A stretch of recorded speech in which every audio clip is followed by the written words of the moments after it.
Hello, and welcome to Superheroes in Heels, the podcast that fiercely empowers women to step into command presence, own their role, and lead like the strong, capable women that they are.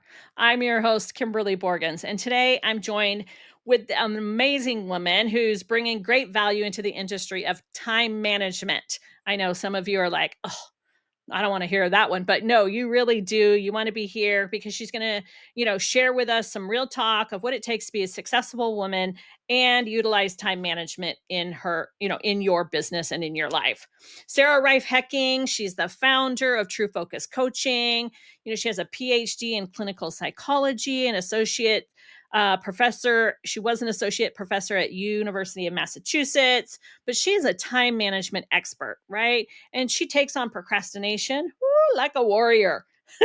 So, why is she a superhero to join our Superhero in Heels podcast? Look, she teaches one of the most frustrating and universal challenges professionally, right? She teaches time management and helps to eliminate procrastination. I don't know about you, but that is huge when you're a business owner. I don't know if you've noticed, but procrastination can prevent you from getting jobs, prevent you from getting clients, prevent you from moving forward in your business. Like she uses that little bit of psychology, some coaching, and of course, some real world strategies to create a change, that sticks for you. So, I just want to welcome Sarah Reiff-Hekking. Woo! I'm so glad that you've chosen to join us today, Sarah. Thanks so much for having me, Kimberly. Yay. Okay, Woo! so Sarah, tell us give us an example. First off, is how did you get on this journey with time management? Yeah, so I started out way back when I got a PhD in clinical psychology, and then I worked at a medical center as a clinical psychologist, doing NIH-funded research and clinical practice in the preventive and behavioral medicine clinic. So that's a health psychology clinic, and I had the dream job. I I was doing my research. I was doing stuff I like to do in the clinic. Along the way, I met my husband. We had the kid. And then all of a sudden, the dream job did not add up to the dream life. Mm, And I was in this place where, I needed to just reflect myself and decide how I wanted to reconfigure things. okay.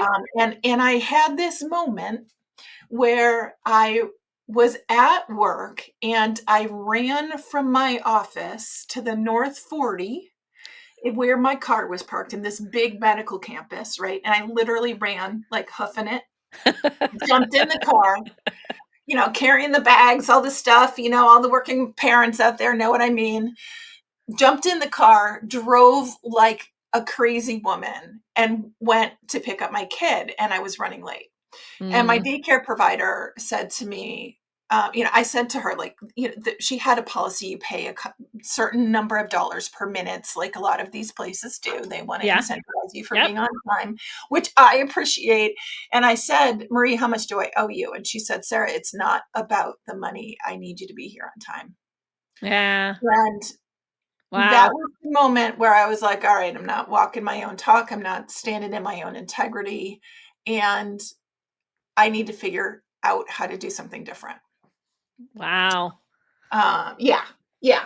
So, and that was not my first run in with managing time, right? I Yeah. certainly way back when as a graduate student and in my, jobs along the way had times where I wasn't doing what I knew I needed to be doing, right? I was fighting that overwhelm, that procrastination, that freezing, that avoidance. So when I started my coaching practice and my company, I started thinking more about health coaching because that's where I was trained, and my clinical psychology interacts with health coaching and health psychology. Right. Right. And at some point along the way, I realized what I'm really, really good at is helping smart people figure out how to get the right things into their day. So now I work with business owners and professionals to help them figure out how do you get the right stuff done during your business day so you can create that profitable business, that career that you love, and also have the whole life that you want. Because it's really not just about time management, Kimberly, it's about life management. I agree. I agree 100%. So tell me, like, what are some things that is sometimes misunderstood about time management? Yo, that's about cramming more in. Right? Yeah. It's about cramming more in. And I have this conversation with people all the time because I talk about, let's put together what I call a flexible template for your week. I'm doing air quotes, people, you can't see me, but flexible template for your week, right? So it's a plan that's flexible. And most of the time when my clients first start to put it together, they cram too much stuff in there Mhm. and they make a really pretty picture that looks like a really nice schedule for the week but is completely unable to be implemented. Yeah, I had once had a mentor who used to say, "Look, if you need to add more things, just get a bigger plate." Right? And I bought into that for quite a while. Like, I just need a bigger plate. You know what? I've ran out. I don't have a there is not a big enough plate. Yes, yes, at some point you need to say the plate is the right size, and Exactly. how do I start to say no to things that are not mine to do Yeah. or that somebody else could do for me. And that's, as a business owner, I think the biggest up level for most people. And it's harder, I think, sometimes for women to do the delegation because they're so used to being able to handle all the bits and pieces. And Yeah, that's that often what got them where they are. I Yeah. agree with you. That's why I wrote my book on delegating is like we need to as women in order to move forward in business, in order to grow and thrive is we need to let other people do the mundane things that you weren't meant to do. You're supposed to be an expert in something specific. All that other is just minutia like you're trying to wade through, all the algae or the sea life in the ocean when really you just need to stay focused on your thing and delegating in there's lots of ways to do that, but delegating is one strategy of time management. Absolutely. So, what is there a time where you felt, Sarah, that there was a moment that stood out for you that you felt like I belong in the room of successful women? Yes, I think that, for me, as an introvert, and I know you're a fellow introvert, Kimberly, we bond along these lines. We're what I call really outgoing shy people, right? We don't necessarily look like we're introverts, but that is how we refuel by being Exactly. quiet, by doing more solitary pursuits or being with fewer people. So I think for me, it was really understanding, and this was actually reflected to me from somebody else. I was on a stage in front of 400 people sharing. Uh-huh. And after I came off stage, this woman came up to me and she said, "What you shared was so impactful." And I said, "Tell me why." And she said, "I have never seen a quiet, clear, direct woman speak on stage the way you did. Ah, And you commanded the room, and it really empowered me to know that I can do that too." yes. When we step into our authentic self and we're not ashamed of it, it's Exactly. it really Exactly. helps. And Yeah. so for you, did that make an impact for you when she shared that? It did, it did. It helps me hold my own when I'm having that moment of, like we all do, the jitters every once in a while. Is this the room I belong into? Or how am I owning my space in this room? Mm, Which is the question I ask myself probably more often than anything else when I walk into a room and I'm wondering, what am I doing there, or what is my goal? nice. Um, so that is one of the things that I think that can be really helpful, just to anchor yourself and say, what is my goal here right now? And Yeah. then number two, what is the space that I want to hold? And what is the energy I want to bring into this room? And I think as a introvert, I've always had to be more intentional with that. Um, because I have my outgoing moments. You've seen them, Kimberly. I have. But uh, I more often go in and hold my space and ask myself, what is it that I'm bringing? And then bring it. Yeah, and I mean, I think that's a wonderful space in what I teach about command presence is you have to know what it is what you want to accomplish in that space. And it's okay if you're an introvert. And it's okay if you're a lot quieter than other people. I'm an introvert, but I'm not always quiet, right? Where you Right. have more of a tendency to be more quiet as that introvert. Okay. So tell me as a, just as a businesswoman, tell me what are some of the key strategies or systems that you have in place for time management that could, help some of our listeners understand that time management isn't a bad thing.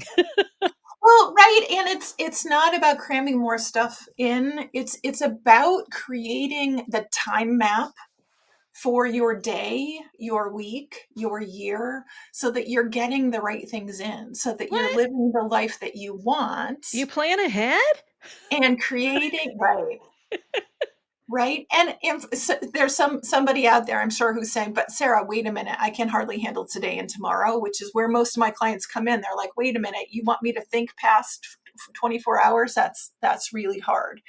And what I do know is that you can learn to do it, and starting to think about your calendar as a time map, not as a thing that you kind of throw spaghetti at and see if it sticks, or that you put in your to-dos or just your meetings. Lots of times people will say, yeah, I use my calendar just for my meetings or my doctor's appointments, right? Right. But you actually use it to sequence the best use of your time during that particular day or week. And it shifts. I get it's going to Yeah. shift. That's why it's flexible. But the first thing is to really start to think about your calendar as a time map. And I think that's a different concept than how most people think about it. Yeah, I agree.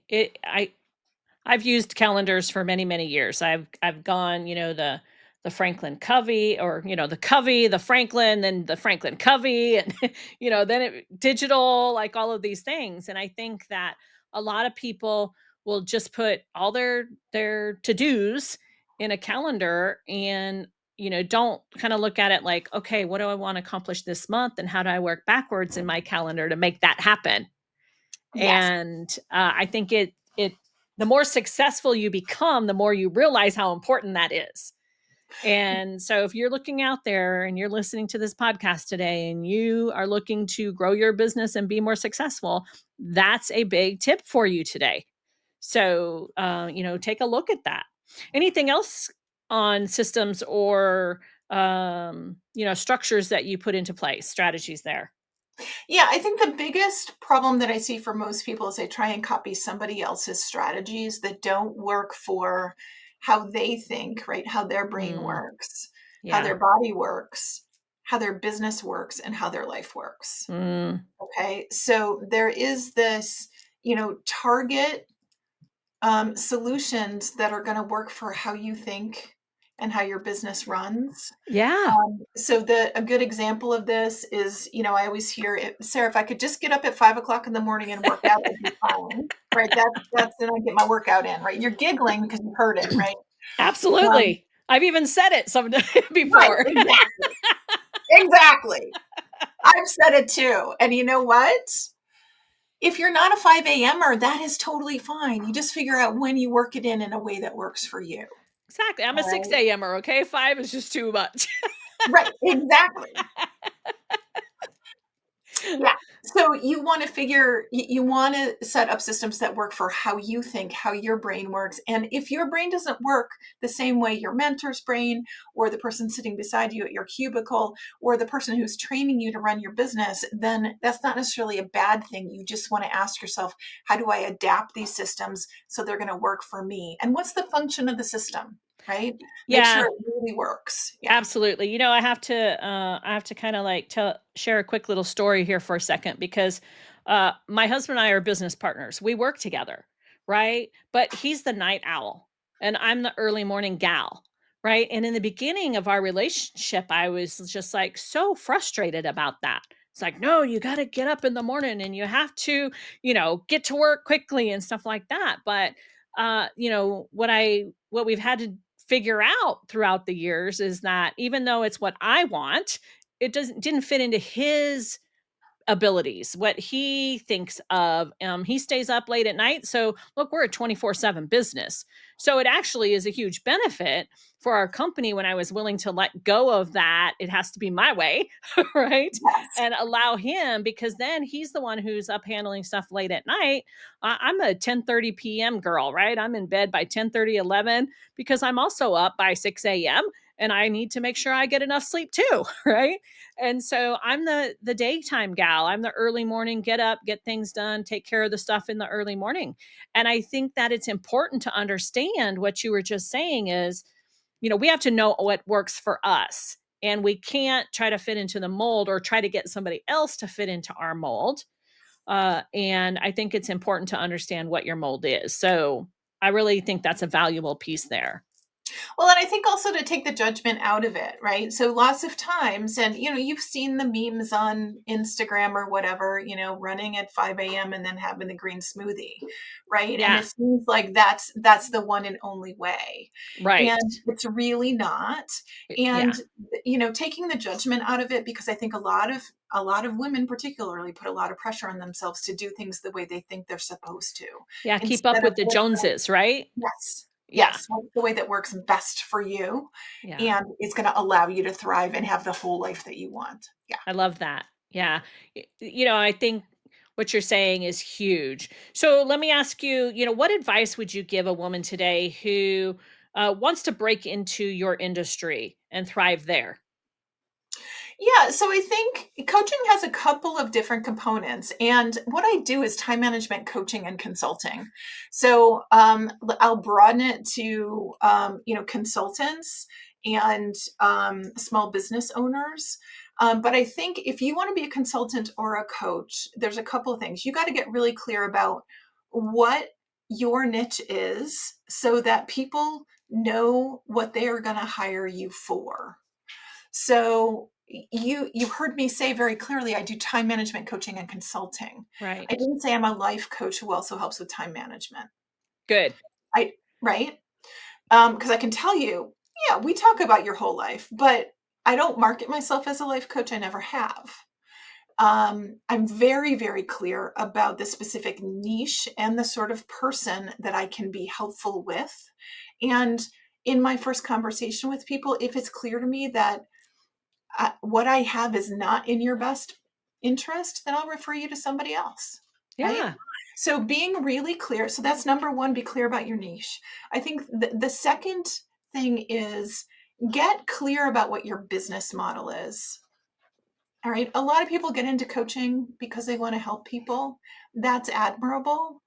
And you're also running a business. Right. So, how many of what kind of client at what rate, whether it's private or it's at a group or other things, um, are most important? Please excuse the dog shaking her head in the background if you wondered that we're doing this live. Yeah. Sarah, really,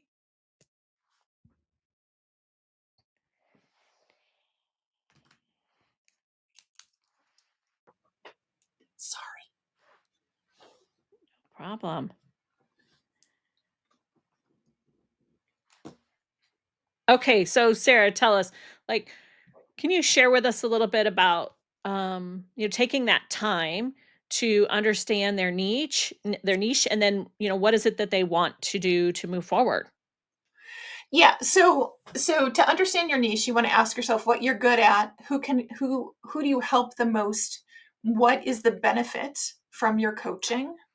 And for some of you, that's going to be really clear based on your training or your past experience that you're bringing to coaching. Yeah. So that's what, and you want to understand your service and how you're providing that service, what you're charging for the service, all of those things, and be able to be very clear with people about the service you're providing and how you provide it. So that's sort of the outgoing message to Mhm. people. Yeah. So that you can say to them that if you look like this, I might be able to help you. And Right. if you run into people that look like this, I might be able to help them. And it's a very specific person. It's not, I help all people with their goals, right? Absolutely. Too generic. Yeah. Yeah. So I Let's do a help, dime a dozen. We don't need to be, we're not the right, dimes, okay? right. We're the the women out there making a big business.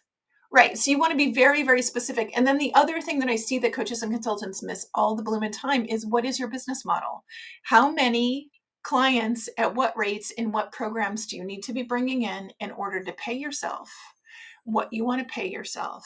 And then how does that work in terms of getting it into the workday that you want to have and not taking over your whole life? Yeah, I think that's key because a lot of times small business entrepreneurs don't pay themselves. They take a little money here and there as a draw.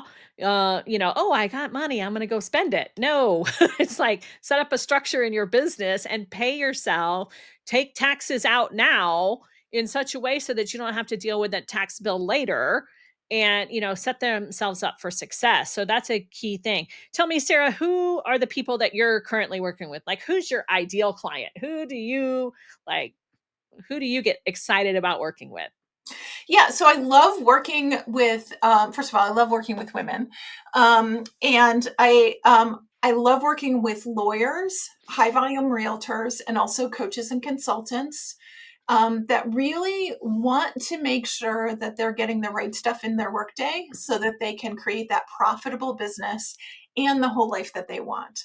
So time management is the topic. But what we do is we say, and here's the thing, you can't learn time management unless you're managing projects and activities. Hmm. So I take it into your life. I'm not just going to do a one and done workshop. I work with people, I hold their hands. We do small group virtual coaching for a lot of folks. And um, I help you make the behavior change that you think about doing, but you're not doing. And I help you figure out how to actually get that in a way that works for you.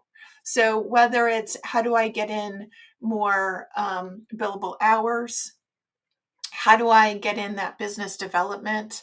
How do I get in the other admin or additional work that I know I want to be doing Hmm. and have that profitable business? And then also be able to take care of myself outside of work and, hang out with family and friends or do those hobbies, whatever it is you want to do when you're not in the office. Yeah. And I think the thing about time management, I just want to bring it back to that for a quick minute is, I've spoken on your stage in the past. And, one of the things that we talked about was like simple routines is that entrepreneurs have a tendency that they want the freedom to do their own schedule whenever they want to do it. And they don't want to get stuck into a rigid routine because that's not the kind of person that they are. And I know that when I spoke on your stage, I shared, look, if you get up in the morning and you brush your teeth and you take a shower, that's a routine. Okay. And having a routine of time management for yourself is not taking away your freedom. Can you expand just a little bit on that, please? Yes, absolutely. And I hear this all the time. I don't want to be locked in, Sarah. I don't want to have to, like, I don't like to see that I have to do something at a specific time. Or I don't want to be too locked in, right? I need Right. the flexibility. I don't know when I'm going to feel like doing something. I need to do it when I feel like doing something.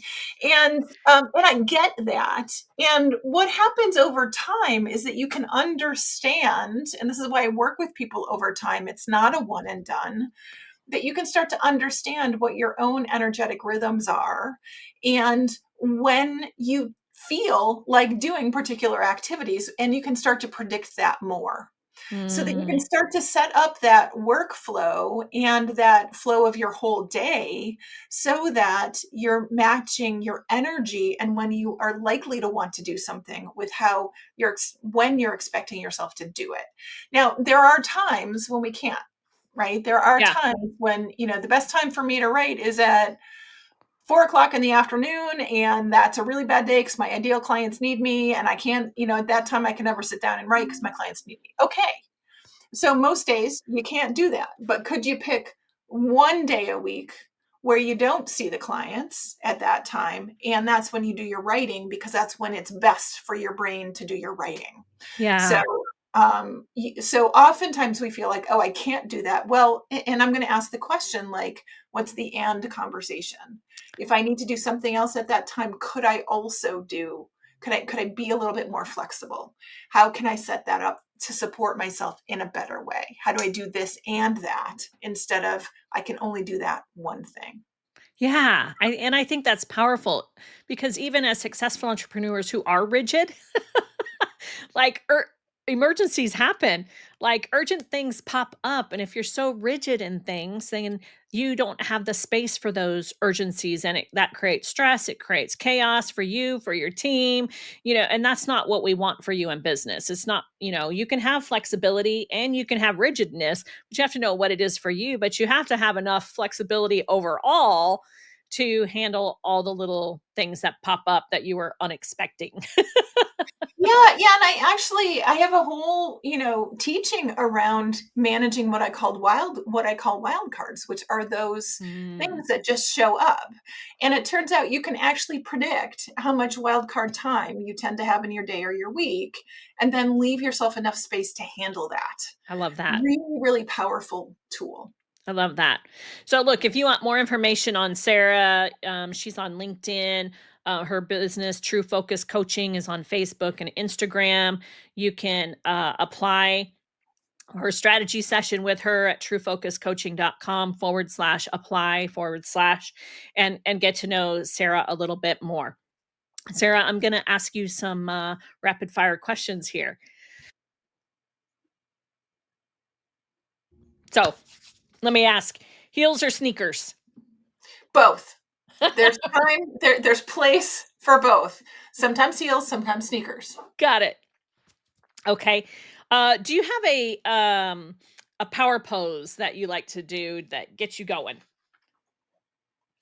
I won't say a power pose. What I do is I breathe deeply. I get grounded in my body. I make sure I feel my feet on the ground, and I get clear about what energy I'm bringing into the current situation. Nice, nice. Okay, how about texting or talking? Yes, I'm an and person. Can you tell? So, a text for quick communication, talking for longer communication. Got it. Let's see. How about for you, last one, favorite day of the week and why? Ooh. I'm gonna say Saturday because I allow myself most Saturday mornings just to sleep till I wake up, and I love having that slow cup of coffee at the table. That sipping that coffee at the table with my husband as we're both just waking up and chatting and hanging out with our dog. Got it. Love that. I love that. That's not my Saturdays, but enjoyed that. So, I really appreciate you joining me here on the podcast, Sarah, sharing, just some little tips here and there and understanding time management. That, time management isn't about being rigid, but it can prevent procrastination when you put those strategies into place. It helps to stay focused on what it is that you want. Planning ahead and understanding you still can have freedom and flexibility in your schedule, but understanding how important it is that the schedule be there so that you're planning ahead. You know what's going to happen. You're creating the vision for your business, for your future, right? Your life, and all of those things, and finding the balance to eliminate overwhelm. Right. I think that that's a key piece. Anything else you want to add, Sarah, before we close out this session? I think the most important thing for people to take away from this is that you need to ask yourselves, why do I want to manage my time and what's really the most meaningful and important use of my time? That's what all good time management starts with. And I think it's the question we forget to ask ourselves most often because we're so busy just doing what's in front of us. Yeah. I think that's great. So thank you so much for that, Sarah, as we wrap up.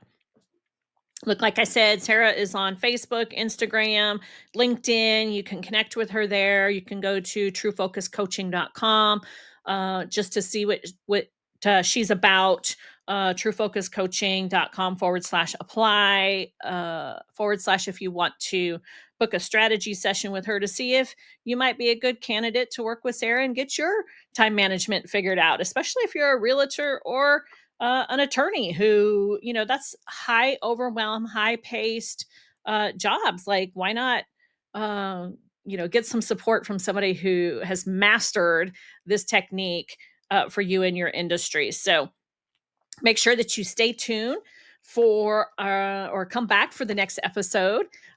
Subscribe to our podcast, give us some feedback, give us a review. Open to hearing that. And share on your social if this was a good podcast for you, that you think, somebody, the person who needs a little time management help. Share this podcast with them, this episode, and join us for our next one. We're going to be talking with a gal who talks about how to be extraordinary in your business. So you won't want to miss her. So join us back for our next episode. And thank you so much, Sarah Reiff-Hekking, for joining us today here on Superheroes in Heels. Have Thanks a for blessed day.